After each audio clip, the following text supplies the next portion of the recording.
Hi, my name is Fred Newman. Today I'd like to talk about the Expo-Dev software for the Palm Pilot. And the Expo-Dev, it's called BTZS Expo-Dev software for the Palm OS. Now this works with a BTZS film test, BTZS paper test, which all get imported into the plotter, which we'll discuss in other videos. I'm just sort of giving you a preview of sort of the end result, and that's using the software in the Palm Pilot. Now the first thing I want to show you on the meter to make sure you get everything right, you have to set the ISO to ASA 100. Whatever film speed you're doing, since you're going to be on the exposure value scale, you want to set the meter for ISO 100. So now it says time and f-stops, shutter speeds and f-stops. So you want to switch it over. This meter is real friendly, f numbers and EV. So now we're going to switch it over to the exposure value scale, and that's the number you want to enter into the Palm. And usually the meter is set for ambient light. Okay, now you can see loaded on the Palm is the BTZS software, which is used in conjunction with the memo pad to save your exposure data. So we'll just click on the Expo-Dev stuff here. Okay, so now first thing you'll see is the method. It's either incident or zone. Since I've been hanging out with Phil Davis, I use the incident system, but I'll show you the zone also. Right here is where you enter your film holder number.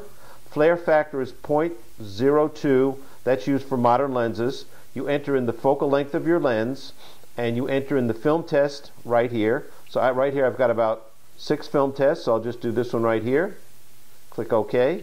So you enter the film test you want to do. This comes from Plotter, and I'll discuss that in another video. This is correction in case anything is coming out not as you would expect. For this, you can see my paper exposure scale is 1.0. I'll be discussing that in our paper tests. So now we're going to go to the exposure information.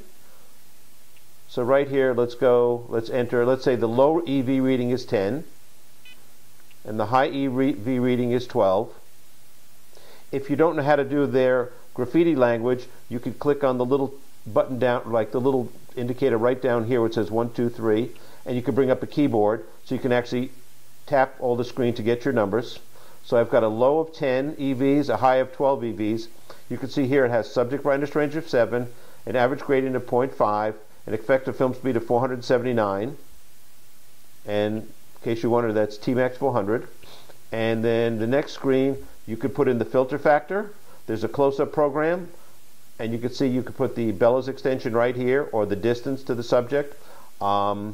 Basically, you can enter that in, and then there's a depth of field. And now the nice part is, let's say we set it for f32. We have f32 and 1/3 because it rounds off to the nearest shutter speed. f32 at 1/3 f-stop for your f-stop, your aperture, and then 1/8 of a second for your exposure. There's also a timer built in for long exposure. I'll show you that in a minute. And then all the information is right here. From the top, where the holder number, the date, any kind of notes you want to write, you know, where you took the photograph or anything you wanted to talk about that photograph or exposure, the flare factor, your focal length of your lens, the film test that you did, and we're doing 400 T-Max, no for DDX 1+9, the exposure scale of the paper, the low EV, the high EV, the subject brightness range, the actual exposure, f32 and 1/3 at 1/8 of a second, the average gradient. The developer used is Ilford DDX 1:9 at 75 degrees, and the development time for that sheet of film would be 7 minutes and 44 seconds. So you can see you've got your exposure here, and you've got your developing time. Now what you can actually do is record and restart. So that means, now let's go over to the memo section. And I didn't put a number for the holder here, but all the information is right here in the memo section. And again, at the bottom of this screen, when you scroll down, is 7 minutes and 44 seconds. Okay, now let's do a little bit longer exposure so you can see the reciprocity. This has reciprocity built in from the plotter program, which we'll discuss in another video, but let me just show you that. So if we have a low EV of 2 and a high EV of 4, so again, it's a subject brightness range of 7, the average gradient is 0.05, and the film speed is the same. Now let's put in f32 again. Okay, so that would be f32 at 1 minute and 44 seconds. Okay, and now it says use timer now, yes. And you notice on the timer it says 1 minute and 44 seconds, has start, and it has countdown, and it delayed the start by 3 seconds so that you have enough time to start this and then wait till you hear the beep and then click your just press the shutter release, your cable release, to get it started. So it's got all that built in, and then let me make it a little bit shorter so we could do a little bit, you can see how it goes a little bit better. So we'll do a little 6-second exposure here at F11.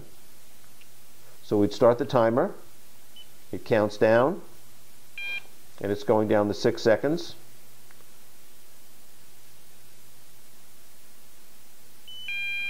Okay, and then again it'll have all the information. Whoops, went too far. And this exposure will be developed 7 minutes and 55 seconds. There's a slight development time correction built into the plotter program when you have reciprocities. And let me just show you one more thing. Let's go back to here. Let's go back and let's restart this. And now let's do the same exposure. I'll put in a holder here, number 5, let's say. Whoops. 5. Now let's do more of a normal exposure. Let's go back to 10. Let's go to 12 and 14. You'll notice it says out of range. That means it's not in the range of your test when you saw that just there. Now, if you want to do a close-up, you could just touch the extension, and you could do inches. And let's say we have a 150 lens, so let's say our bellows extension was 12. We can go right to here, and now let's go back to 32. Just tapping the up and down. Again, it's F32 and 1/8 of a second with the bellows correction. And let's go back and see what the exposure would be without that. So we got a bellows correction of 12 inches.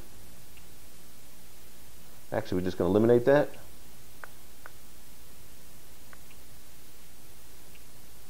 And now the exposure is F32 and 1/30 of a second. So you can see a huge difference with that the bellows correction makes.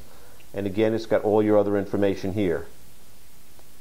So it's quite an instrument to help you calculate both your exposure and your developing time, and includes reciprocity for both your exposure and your developing time. So it's a very nice system for getting really nice negatives.